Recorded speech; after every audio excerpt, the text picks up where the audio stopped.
Olá, começa agora o JR Entrevista. O nosso convidado de hoje é o senador Roberto Rocha, do PSDB do Maranhão. Ele é corregedor do Senado e também relator da proposta de reforma tributária que tramita na casa. Senador, bem-vindo ao nosso programa, é um prazer recebê-lo no JR Entrevista. Muito obrigado, prazer é nosso. Vamos começar falando de algumas reformas, entre elas a reforma do imposto de renda, que causa algum desconforto entre empresários, também tem governador que reclama, e o presidente do Senado, Rodrigo Pacheco, disse que quer votá-la com certa agilidade. Como é que o senhor vê essa proposta e a possibilidade de aprovação em breve? Olha, essa proposta foi encaminhada pelo Executivo para a Câmara dos Deputados, teve um amplo debate, foram feitas muitas modificações e ela tem alguns objetivos, que é tributar lucros e dividendos. E é importante discutir esse assunto, porque tem muita situação no Brasil em que quem tem menos paga proporcionalmente mais do que quem tem mais. Então, eu acho que precisa democratizar o sistema, precisa dar uma justiça tributária, justiça social. É claro que a Câmara fez alterações, o Senado também fará alterações. Eu mesmo estou apresentando emendas ao projeto do imposto de renda, que deverá ser votado durante o curso do mês de outubro no Senado Federal. Senador, a gente sabe que ela também depende da aprovação, né? E a ideia é que isso seja feito em conjunto com a reforma tributária que foi fatiada para que fosse mais tranquilo. O senhor é o relator da reforma tributária, inclusive.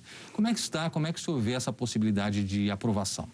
Olha, eu não falo assim fatiada, eu falo faseada. Perfeito. Porque nós temos dito que não basta virar a página tributária brasileira, que é a pior do planeta. Nós precisamos reescrever um novo livro tributário. E ao escrever esse novo livro, ele tem necessariamente no início 4 capítulos. A PEC 110 do Senado, da qual eu sou o relator, que altera radicalmente a base de consumo, que é a maior do Brasil. O imposto de renda, que é esse projeto sobre o qual falamos há pouco. A criação do imposto seletivo, que tem a função não arrecadatória, apenas para poder inibir o consumo de produtos nocivos ao meio ambiente e à saúde. E o passaporte tributário, onde tem lá o refis, que já foi aprovado no Senado, está na Câmara. A soma disso, esse livro tributário, a soma desses capítulos, eu chamo de reforma tributária ampla. É um combo. E para poder aprovar um, é fundamental aprovar o outro. Porque senão a gente não faz de conta. A Câmara vota, o Senado não vota. O Senado vota, a Câmara não vota. E ninguém está fazendo reforma aqui para o governo A, B ou C. Para setor empresarial A, B ou C. Nós estamos fazendo uma reforma, não é para o Senado nem para a Câmara. Nós estamos fazendo uma reforma para o cidadão brasileiro. É para o contribuinte. Porque, afinal, empresa não paga imposto. Quem paga é o contribuinte. E para que isso aconteça efetivamente, a gente precisa aprovar no Congresso Nacional, ou seja, tanto no Senado quanto na Câmara e vice-versa. Quando o senhor fala de atingir a base do consumo, como seria isso? Dê alguns exemplos para que o nosso telespectador entenda melhor. No Brasil, o imposto mais faminto que tem é o ICMS. Ele é arrecadado pelos estados. Está aí essa discussão em relação aos combustíveis, por exemplo, a energia elétrica. Você pega um estado como o Maranhão, 85% do ICMS do Maranhão é petróleo, telecomunicações e energia. É um estado que não tem ainda indústrias. Bom, na hora que você cria o IVA, que das 200 nações já está presente mais de 170, Imposto de Valor Agregado, também chamado de IBS, você já moderniza muito o sistema e simplifica. Você pega impostos da base de consumo, que são impostos indiretos, que o cidadão não vê normalmente, porque o cidadão tem mais percepção do imposto direto. E qual que são impostos diretos? O imposto de renda, você recebe seu contra-cheque, você está vendo lá seu imposto de renda. O IPVA, o IPTU, por exemplo. Esses impostos indiretos, eles são muito próprios de países não democráticos, porque você mascara a arrecadação. Você vai nos Estados Unidos, você compra um produto, se é $100, você vai lá e paga 108. Porque tem a taxa que você paga. Já paga na hora, na hora. Já viu que está pagando, exatamente. Exatamente. Então, o ICMS, ele aumenta a cesta básica. A energia, aumenta o combustível. O cidadão não sabe, tanto que tem uma polêmica aí, uma discussão em torno de quem é a culpa. se é do mercado internacional, se é do governo federal, do estado, etc. Ora, nós estamos acabando com tudo isso. Nós estamos extinguindo o ICMS, que é o principal responsável de levar vários estados à falência, como é o meu, Maranhão, por exemplo. Nós, ao acabar o ICMS, nós estamos instituindo o IVA dual, porque o Brasil é muito grande, tem diferenças imensas, e nós temos que enfrentar dois grandes desafios em qualquer projeto dessa natureza. O desafio regionalista e o desafio federalista. São países diferentes, o Brasil de cima e o de baixo. Com essa beligerância atual que existe entre o governo federal e os governos estaduais, é impossível criar um único IVA, um único imposto. Então, nós propomos o IVA dual, como tem no Canadá, que é grande também, recentemente na Índia. É um IVA do governo federal, que será chamado de CBS, cujo projeto de regulamentação já está na Câmara, unificando PIS e COFINS e o IVA dos entes subnacionais, estados e municípios, unificando o ICMS e o ISS. Cada um tem sua alíquota separada no sistema eletrônico, crédito e débito, cada um recebe e, evidentemente, nós vamos ter uma maior base de contribuinte e, aos poucos, diminuindo a carga tributária. Agora, o senhor, como relator da reforma, deve apresentar em breve esse relatório, né? Basicamente, qual a expectativa? Para quando o senhor prevê apresentá-lo e quais os principais pontos do seu relatório? Bom, os principais pontos é exatamente a simplificação, acabei de falar, explicar. A modernização. Nós vamos fazer uma reforma tributária não clássica, mas uma reforma tributária tecnológica, eletrônica, digital. Como é que nós podemos estar num sistema analógico se o mundo é digital? O desafio, Clébio, da humanidade sempre foi rastrear os produtos para tributar. Rastrear os produtos, nós, ao longo do tempo, tivemos que ter barreiras fiscais, tivemos que ter nota fiscal eletrônica, tivemos que ter código de barra e etc. Mas hoje nós podemos rastrear, além do produto, podemos rastrear o dinheiro. E no mundo, o sistema bancário mais moderno que eu conheço é o Brasil, legado da inflação. Ora, então por que você não tem um sistema eletrônico? Tem que ter, porque hoje você vai fazer uma compra, normalmente você usa cartão de crédito, de débito, Pix ou qualquer coisa. Então, o nível de monetização do Brasil permite isso. Você tem menos de 5% de movimentação em espécie. Então, a Europa, inclusive, até tirou a nota de 500 euros de circulação para diminuir a possibilidade de transação em espécie. Então, veja, nós vamos fazer uma reforma tributária que busque uma justiça social, melhorando a competitividade, promovendo a desoneração, promovendo a simplificação e a modernização. Sem dúvida nenhuma, nós vamos permitir mitigar a regressividade, que faz com que, através desses impostos indiretos, como o ICMS, quem tem menos poder contributivo termine pagando proporcionalmente muito mais do que quem tem mais poder contributivo. Perfeito. Senador, a gente já volta a conversar sobre outros assuntos aqui também, mas agora eu quero me dirigir a você que nos acompanha para te lembrar que é possível assistir ao JR Entrevista na Record News às 7h, no Portal R7, no Play Plus, no Jornal da Record, no JR 24 horas, sempre à 00h30 e, claro, também por meio de nossas redes sociais. Senador, o senhor faz parte da Frente Parlamentar pelo Brasil Competitivo. Como é que estão os trabalhos dessa frente? Olha, o Congresso tem diversas frentes parlamentares que buscam melhorar o ambiente de negócio. Essa é uma delas. Foi criada recentemente e que eu faço parte dela. Estou lá, inclusive, representando esse tema, que é a reforma tributária. Fizemos até recentemente um grande encontro. Nós temos aí inúmeros deputados interessados nesse assunto, senadores, e eu tenho, assim, a expectativa muito positiva de que a gente, ao apresentar o nosso relatório, que o faremos na próxima semana, nós vamos votar na CCJ do Senado e vamos votar no plenário. Eu tenho percebido que há uma receptividade, uma recepção muito positiva dos colegas senadores ao nosso trabalho.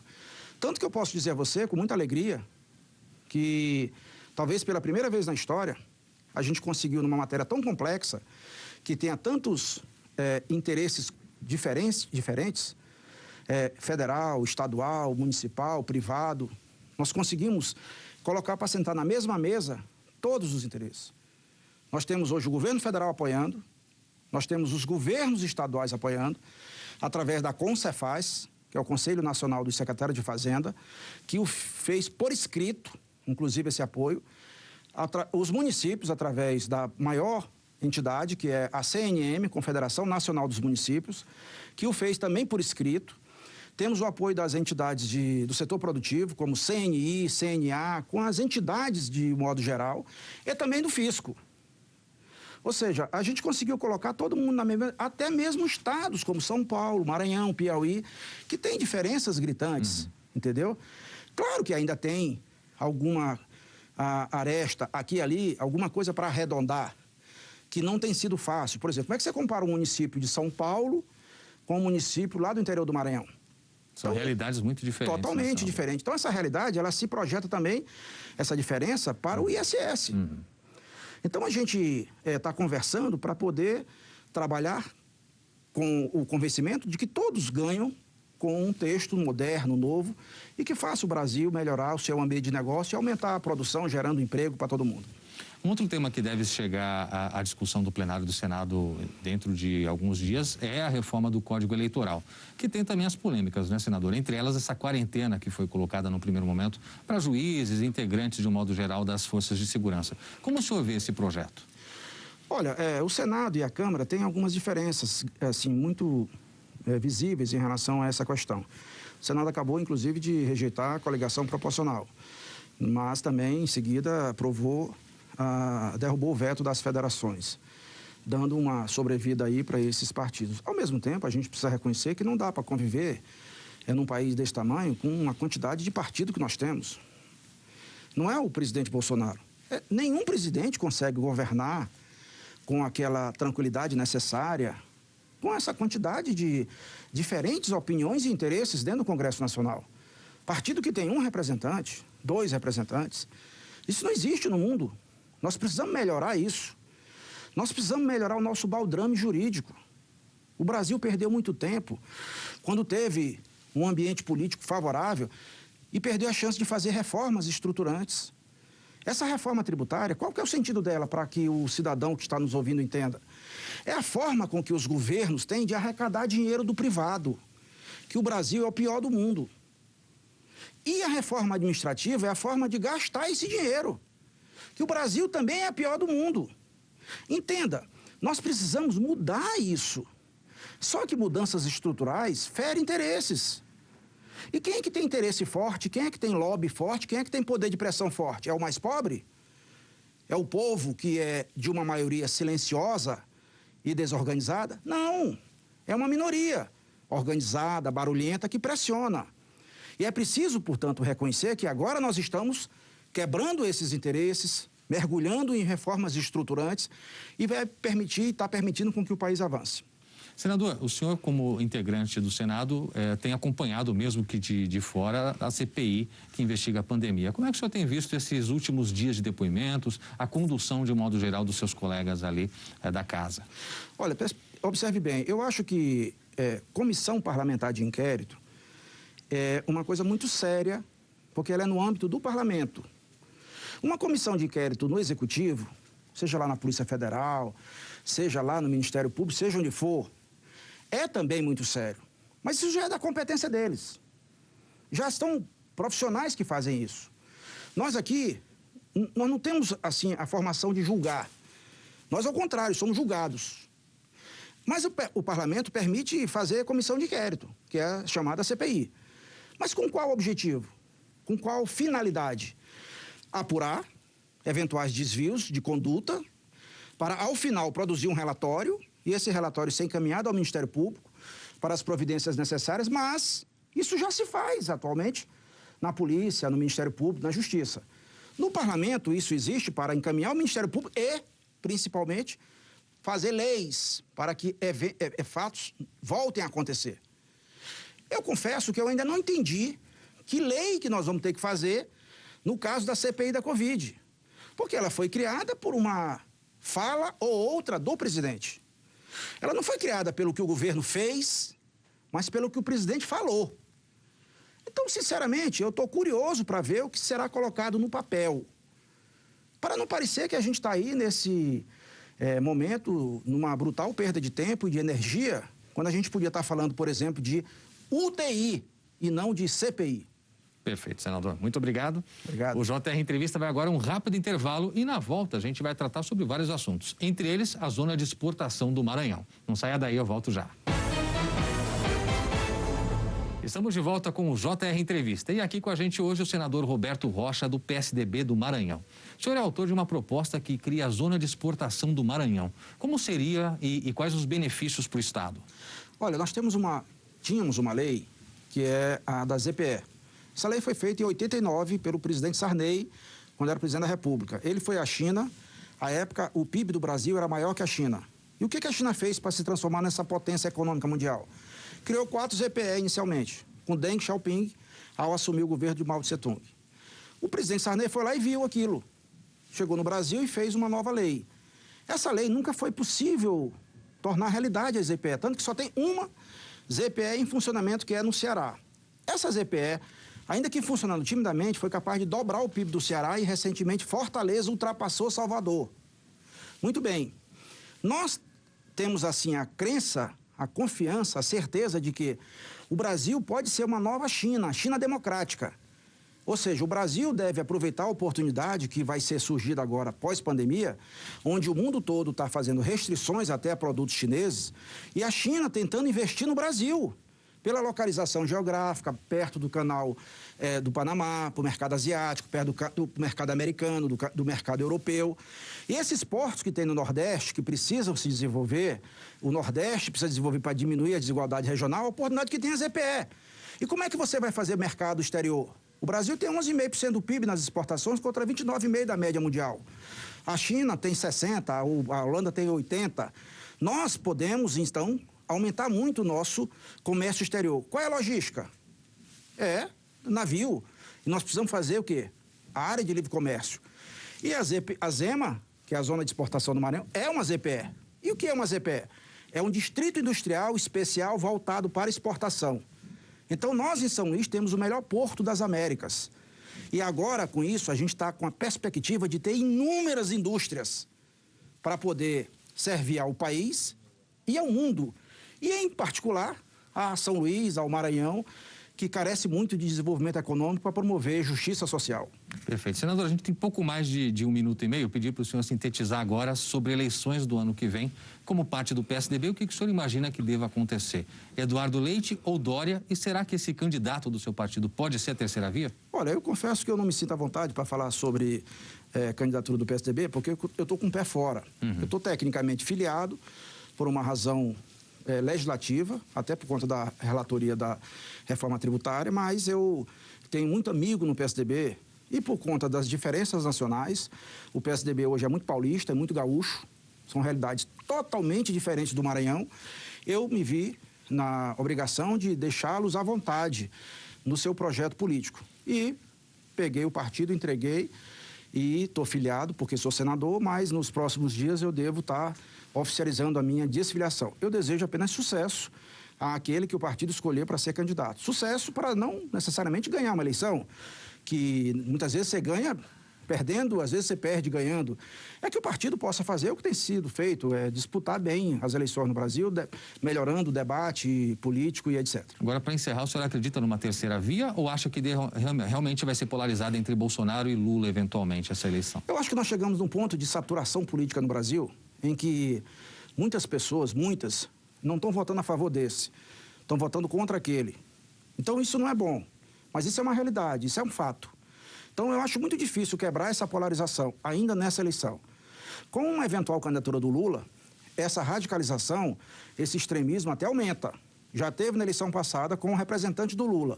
Imagina com o próprio. Então, é muito pouco provável, na minha visão, que alguém consiga quebrar esse maniqueísmo, essa dicotomia. Havendo o segundo turno no ano que vem, muito muito difícil tirar um ou outro do segundo turno. E a verdade é que um alimenta o outro, um nutre o outro. Ambos indo para o segundo turno, vai ser uma eleição em que eleito aquele que tiver a menor rejeição da população brasileira. Perfeito. Senador, um prazer recebê-lo aqui. Muito obrigado por sua presença no JR Entrevista.